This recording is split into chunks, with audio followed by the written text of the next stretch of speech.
ভোলার লালমোহনে Bangladesh central press ক্লাবের প্রতিষ্ঠাতা ও চেয়ারম্যান, জাতীয় দৈনিক মাতিজগত ও বাংলাদেশ ক্রাইম সংবাদ এর সম্পাদক ও প্রকাশক, এশিয়ান টেলিভিশন এর উপদেষ্টা, মাতিজগত টিভির চেয়ারম্যান, ভোলা দক্ষিণ প্রেস ক্লাব ও লালমোহন মিডিয়া ক্লাবের উপদেষ্টা, বিশিষ্ট গণমাধ্যম ব্যক্তিত্ব খান সেলিম রহমান এর সম্মানে প্রীতি আড্ডা ও সাংস্কৃতিক সন্ধ্যা অনুষ্ঠিত হয়েছে।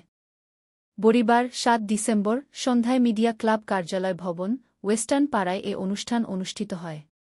বাংলাদেশ সেন্ট্রাল প্রেস ক্লাব কেন্দ্রীয় কমিটির সহসভাপতি এবং ভোলা জেলা শাখার সভাপতি, প্রভাষক কবি শাহাবুদ্দিন রিপন শানো সঞ্চালনায় এ সময় বিশেষ অতিথি হিসেবে উপস্থিত ছিলেন চ্যানেল আই-এর আউটপুট এডিটর কামরুল হাসান ও লালমোহন প্রেস ক্লাবের সিনিয়র সদস্য ও সাবেক সহসভাপতি মাহবুব আলম, সাবেক প্রচার সম্পাদক আব্দুর রহমান নোমান।